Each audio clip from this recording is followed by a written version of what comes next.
listening to The Cooler Ring, a podcast made for manufacturing marketers. Here are Carmen Perry and Jeff White. Welcome to The Cooler Ring, a podcast for manufacturing marketers brought to you by Cooler Partners. My name is Jeff White, and joining me today is Carmen Perry. Carmen, how you doing, sir? I am delighted to be here. Good to be chatting once again.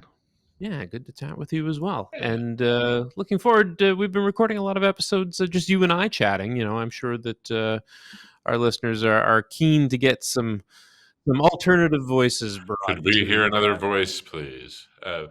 Yeah, like we thought it was good to do that because it helped us get people on the show that agree with us. So, but here we go.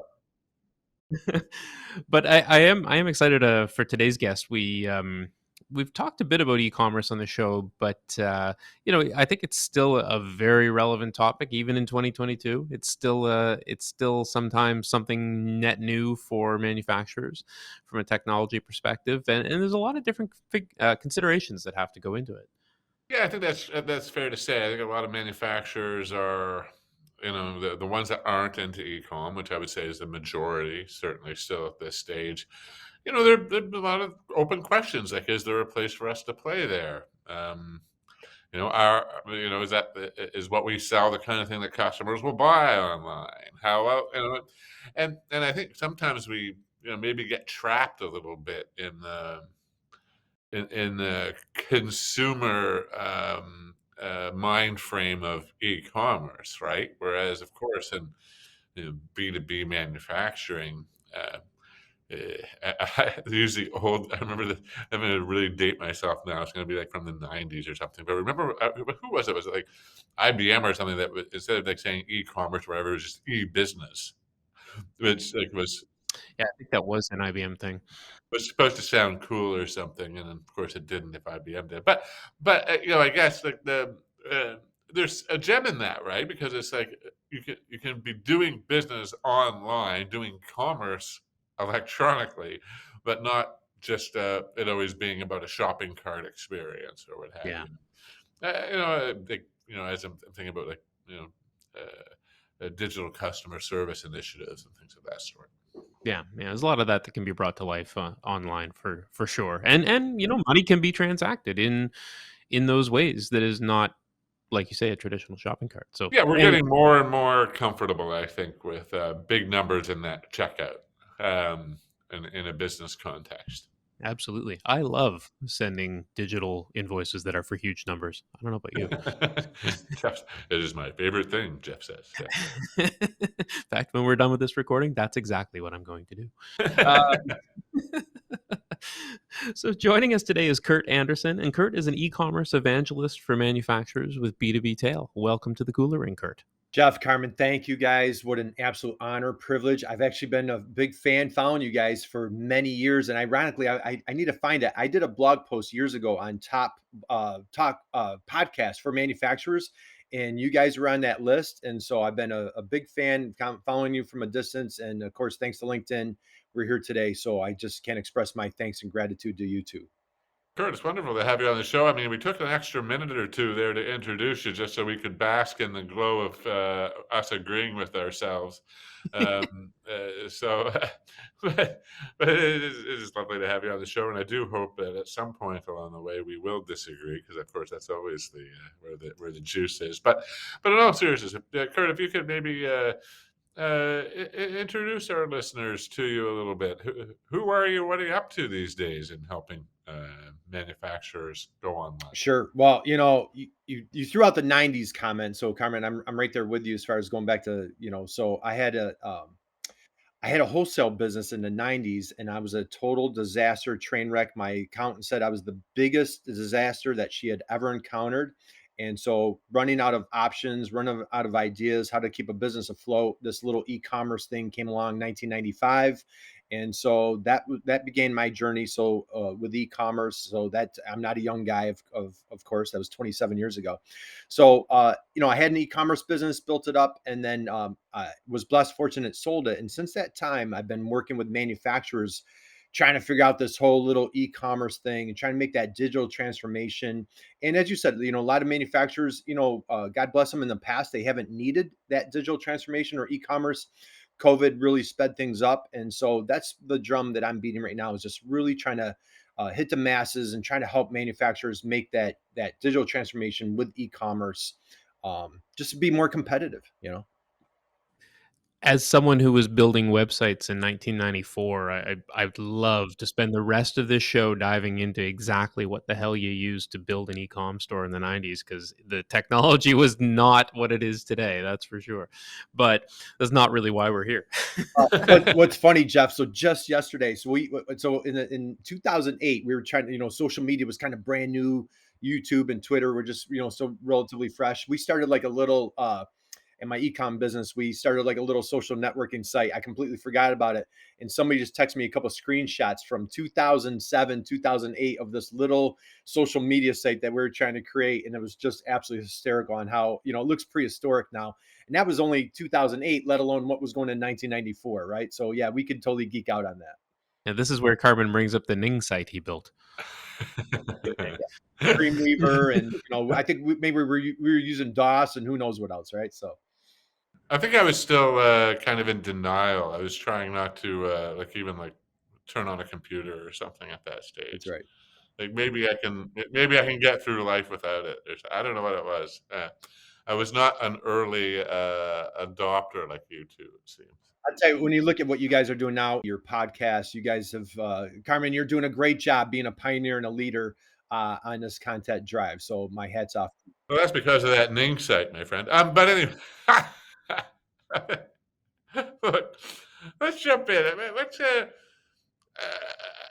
My understanding, Curt, is that a lot of the manufacturers you work with maybe tend to be a bit more on the smaller to mid-size kind of range of in the manufacturing spectrum, and of course, actually, often that's the category that is a little more willing to take a risk or two and may not have as much, I guess, things holding them back in the past.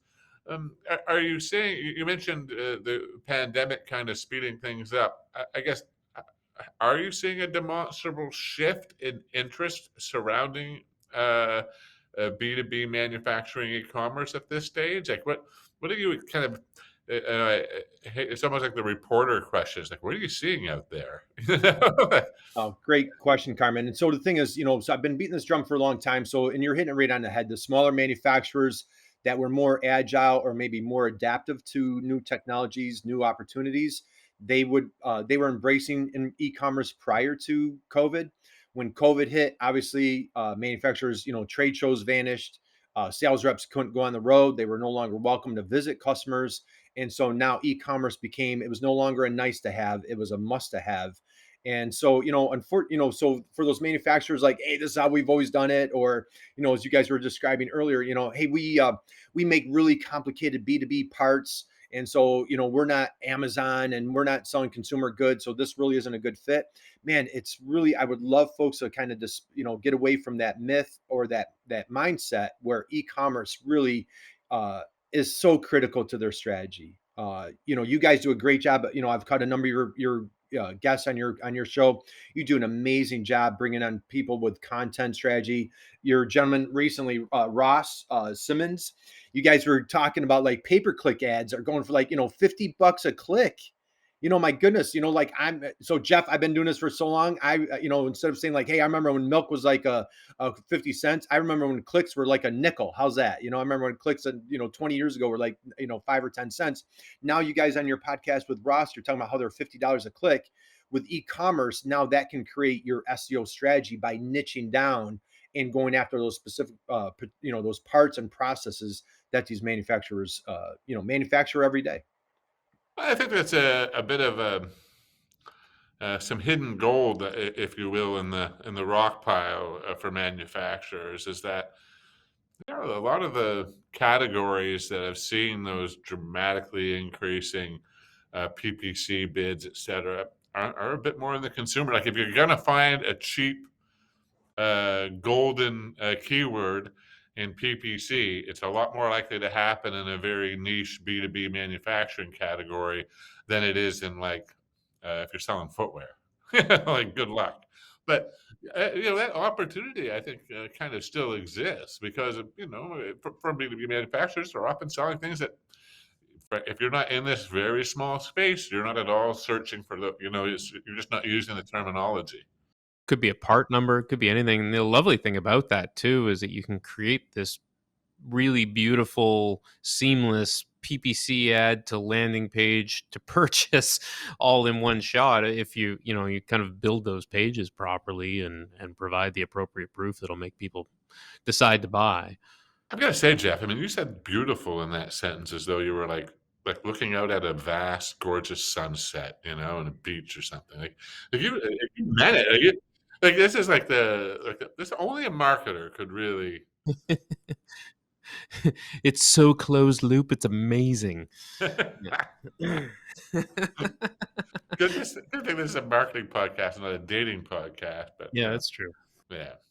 But then again, that ship sailed. It's not like we're looking to date. But how are you? Like, you talked about niching down, and anybody that knows us knows we love niches and we love talking about the riches and the niches and all of that. What are you doing specifically with manufacturers to help them kind of find those niches and really exploit them from an e-com perspective? Yeah, that great question. And I'm right there with you, Jeff. Dude, we're on the exact same page. I call it, hey guys, we need to niche down till it hurts. And so you guys work with manufacturers, B2B space. And so say there's a manufacturer, I bend metal, I cut steel, I do CNC machining, circuit boards, 3D printing. Well, those keywords are so broad. They're like, hey, I want to come up on first page for CNC. I'm like, dude, you have a better chance of seeing me with hair. It's not going to happen. I know this is a podcast, so just I have no hair, right? So I'm like, it's just on those real broad terms. But when you talk to that manufacturer long enough, I'm like, okay, you do CNC. Who do you do it for? Well, we could do it for anybody. I hear you, but who do you do it for? Well, you talk to them long enough, and I have a perfect example. There's a manufacturer I'm talking with in Indiana. They're like, well, we do CNC parts. We do CNC parts in aerospace. We do CNC parts for turbine engines on Tuesdays. So like now they've niched it down. Now they've created like that keyword.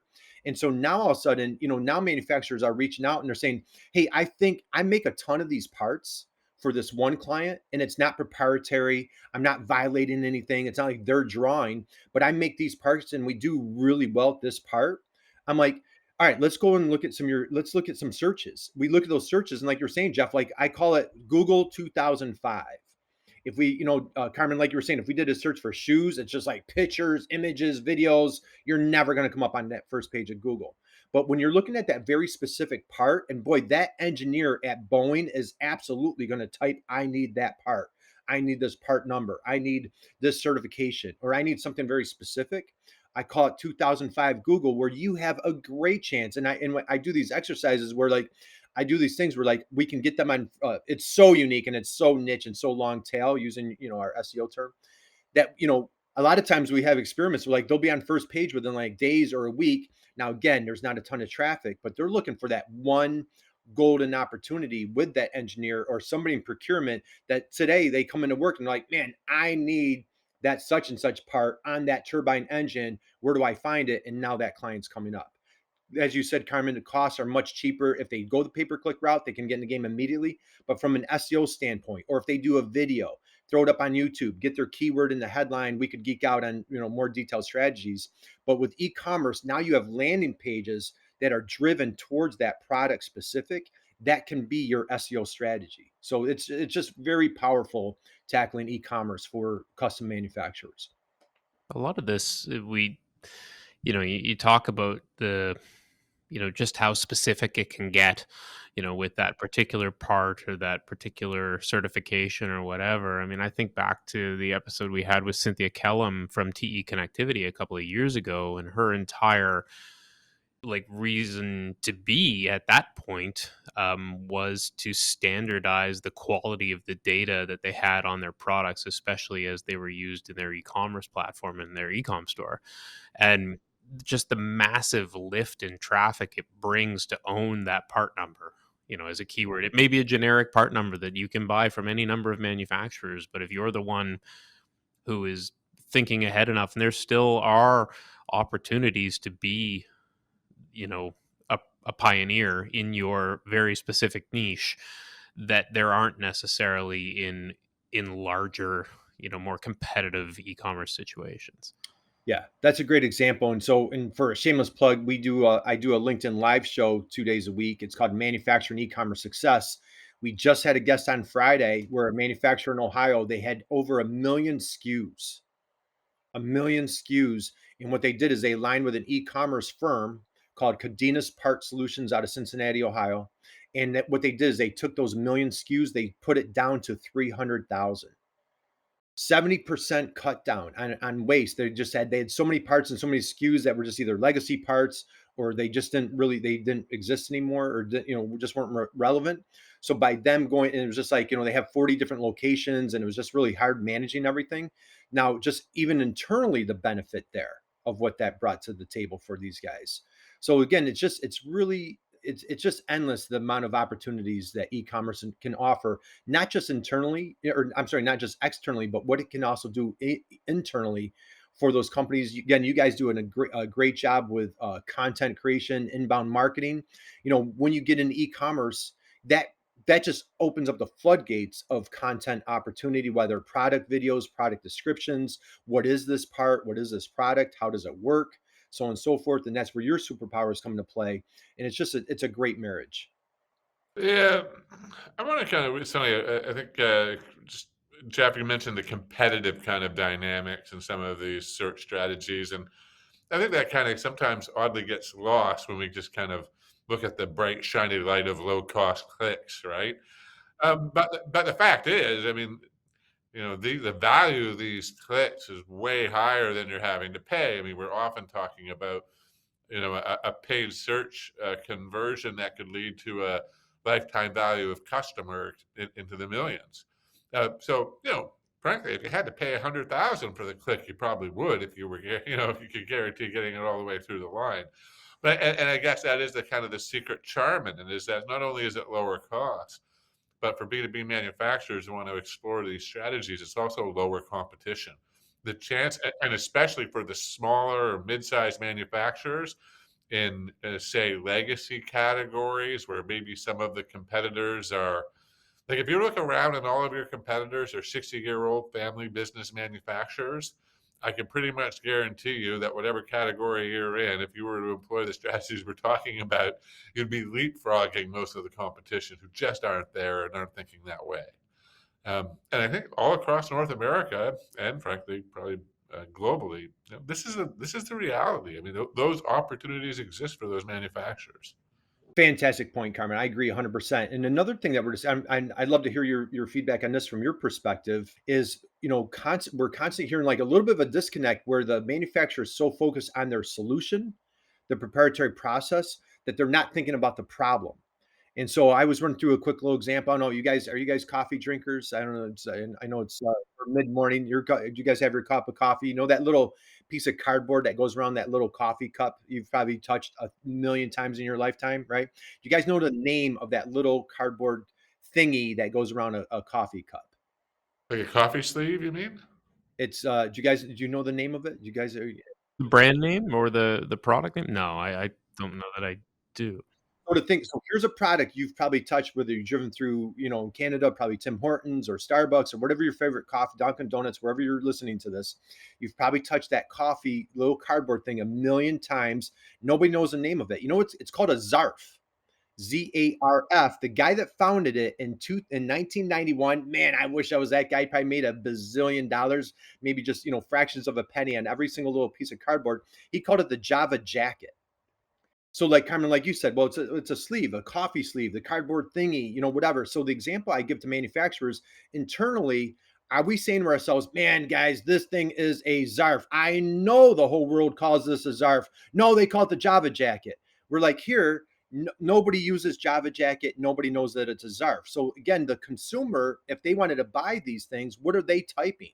They're typing, I don't want to burn my fingers today. What's that cardboard thingy that goes around a coffee cup, right? That's a pretty long keyword right there, right? But the thing is, so the concept, I'm constantly challenged, and I can't tell you how many light bulbs go off with manufacturers. They're like, oh my goodness, we do forging, we do 3D printing. They're not thinking 3D printing. They're thinking, I need a part that goes in this engine. This is my problem. This is what I'm typing. So I'm trying to help and that, and again, that's what e-commerce does for these folks is we can marry that combination. So take the problem and combine it with the solution, and that's going to help the manufacturer exactly as you're describing, Carmen. And those niche keywords are just, I mean, it's just so much opportunity in those keywords. I would think I would say to you, I think that's a fair point that the more sophisticated marketers that you encounter in this space will have made the shift around thinking, even around their product development work or what have you, is like problems to solve. And so that is a common, um, or not common, but that the more sophisticated marketers will get there, and they're thinking about it through the lens of problems to solve. Um, Whereas the folks that maybe are needing more help tend to they stop at that process level. I think that's an interesting observation. They often they want to tell the world about their process, which inevitably is not proprietary in any way. And even if it is, it's not proprietary in a way that is meaningful or relevant to the end customer in a way that they will cause purchase preference to emerge. Right? Yeah. Fascinating. Yeah, and it's kind of it's fun and it's fascinating seeing like the epiphany of like, oh my goodness, we're so stuck on, CNC machine, CNC machine, this I have this CNC machine where, does your ideal customer even know that that machine exists, let alone that they're Googling that machine. They're not looking for the machine, they're looking for the process. Like right now, like I'm like you guys have wonderful backgrounds. I know we're on audio, but you guys have wonderful backgrounds. I have this plain boring wall. It's a famous line of like when I go to the hardware store, if I want to hang something on my wall behind me, my problem is I need a hole. The solution is I'm going to the store to buy a drill, you know? And so the thing is for manufacturers, we're like, well, it's CNC machining, it's I bend metal. It's like, no, I'm taking this part and I'm putting it in an automobile. I'm taking a part and I'm built, we're helping build I was talking to a steel manufacturer and they sell parts for bridges. So we're like, we have to get inside the mind of the engineer. And Cameron, you're making a fantastic point. The sophisticated marketer, that's what they do. That's what they're paid for. That's what you guys do. For these small manufacturers that have 20, 30 employees, like they're putting out fires all day, every day. They're their own HR department 1 minute, their own finance department. The last thing, like they're not marketers at heart. This is out of their comfort zone. So again, they're still so caught in their process, So anyway, I love that was a great point that you made.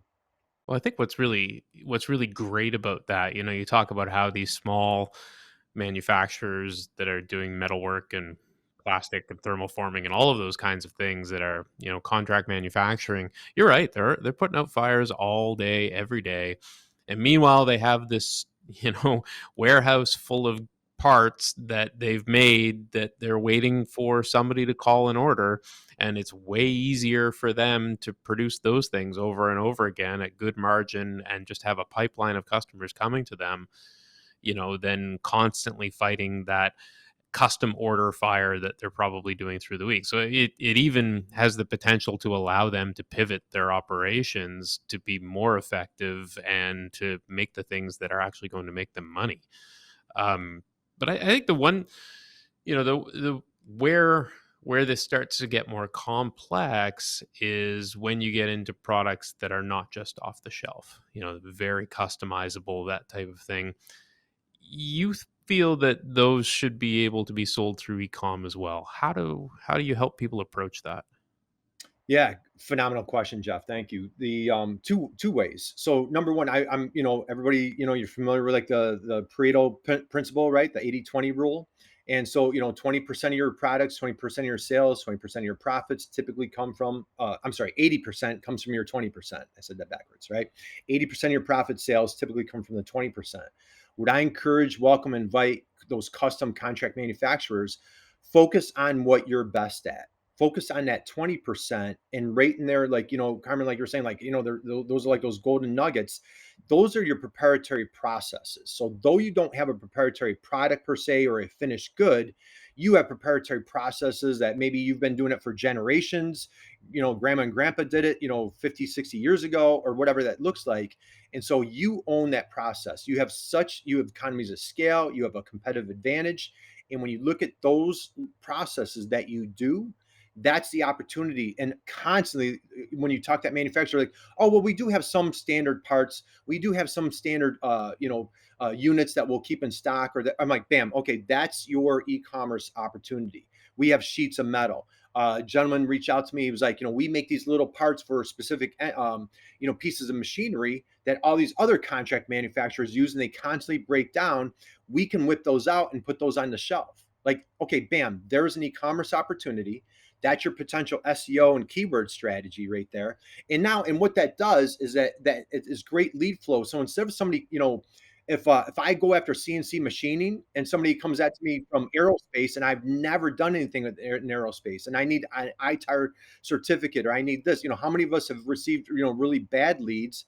And then either we wasted their time, wasted our time, and we even took it the next step further. We tried bidding on something that we know nothing about, and then we completely underbid it. Now we're upside down. Now we can't deliver the product. So again, like you were saying, Jeff, the magic is like when you niche down and you stay in your lane. Now you can just really, that's where the magic and the excitement happens. You can really propel it. And then we talked a little bit before, and I want to be mindful of time. We talked about configurators. And any manufacturer out there, gosh, I'm just such a huge raving fan of configurators. There are tons of solutions out there. I'm having a tough time finding a manufacturer that where a configurator isn't applicable. And basically, you're letting a customer come on your site and start to create that product. And what you're doing is you're providing that digital self-serve 24-hour, 7-day-a-week service to your customers that not only do they deserve, they now expect it, because that's what they're receiving on the consumer side. And now as consumers, they expect it on the B2B side. I'm wondering, so I don't know the extent to which you'll agree or disagree with this, but I'm curious. It seems to me that an awful lot of folks, as they start to dip their toe into the e-commerce waters, on the manufacturing side of things, they'll often, especially on digital self-service initiatives, they'll look at the area of the business that that costs them a lot to, I guess, maybe it's more transactional. We were kind of knocking on the door of that when we talk about standard parts that they keep in stock. So therefore, there's the e-commerce opportunity to kind of bolt on an e-com store in front of that standard SKU. I guess, is that what you normally see, is like people trying to look at that, in some ways almost decrease the transaction cost by introducing the e-com layer?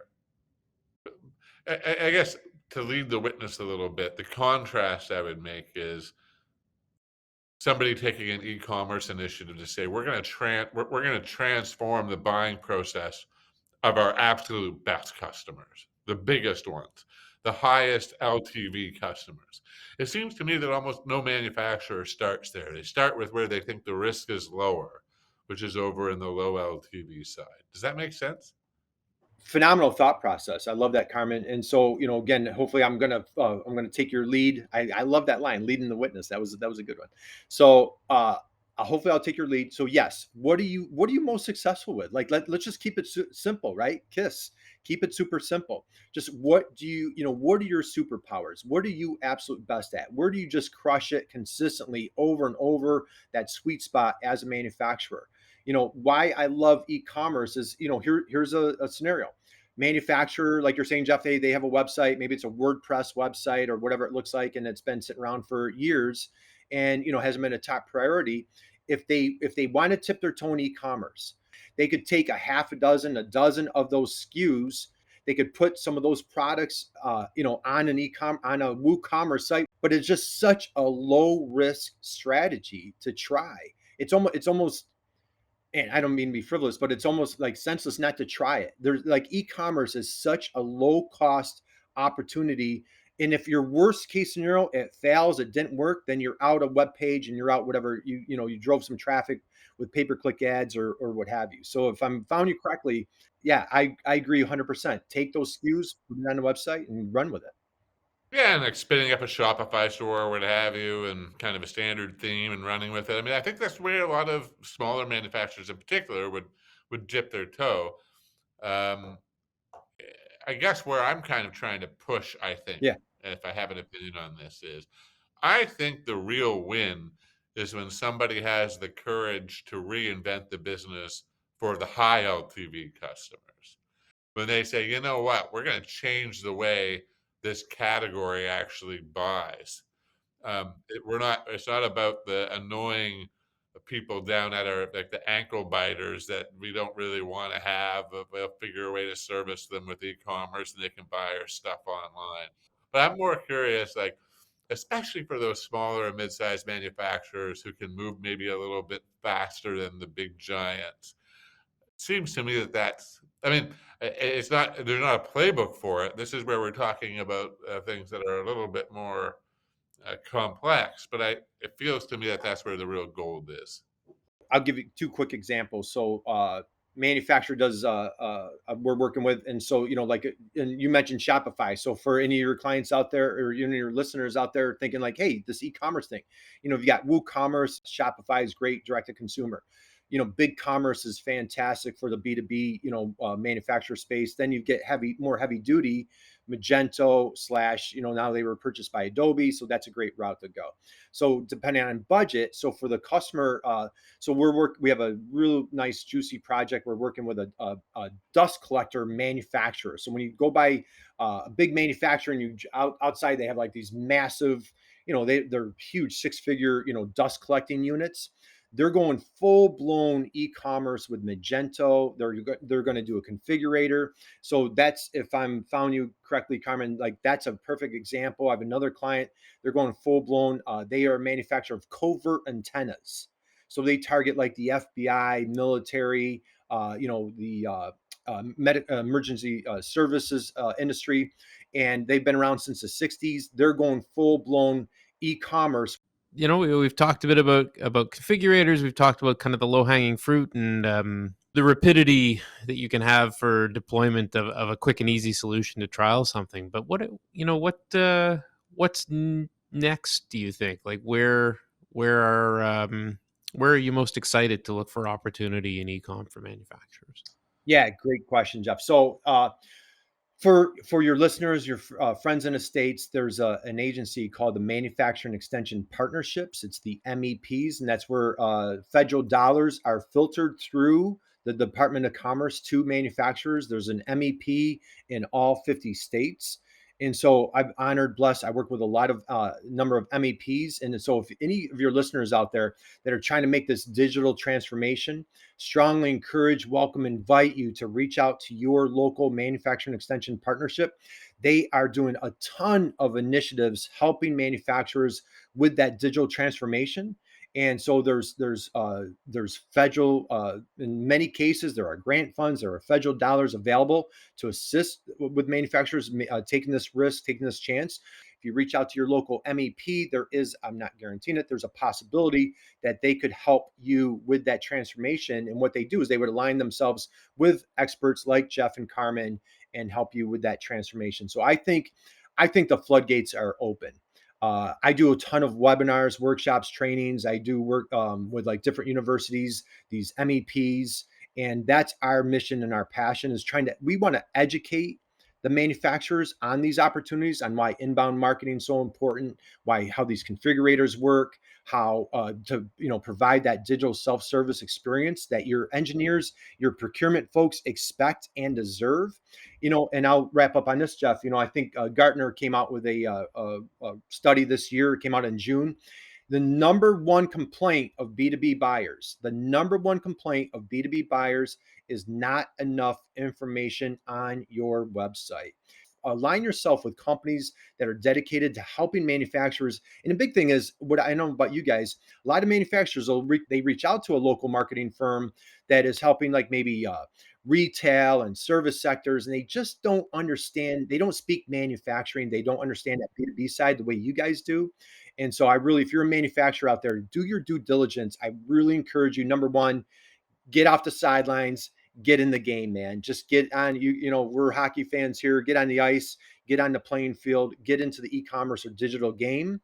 And you're not alone. You're absolutely not alone. Align yourself with guides and resources, trusted guides like these. Listen to the podcasts, listen to the episodes, and just educate yourself. And you guys, man, you're going to go out there and just crush it. There's so much opportunity for manufacturers. I'm just thrilled of what the future holds. That's really good advice, but I think particularly for the smaller folks to be eyes wide open to those opportunities to spread the risk a little bit with a program through MEP or what have you. I think that's great advice, and thank you for coming on the show today, Curt. It's been a pleasure to have you. My honor, guys. And again, I'm going to have, I have a LinkedIn live show. I need to have you guys on. And so just an honor connecting with both of you. I love what you guys do for the manufacturing community. Keep it up. And thank you for what you guys do. Oh, thank you. We'll certainly link that up in the transcript of the show too. Thanks again, Curt. Awesome. Thanks, guys. Thanks for listening to The Cooler Ring with Carmen Perry and Jeff White. Don't miss a single manufacturing marketing insight. Subscribe now at KulaPartners.com/The Cooler Ring. That's KULAPartners.com/The Cooler Ring.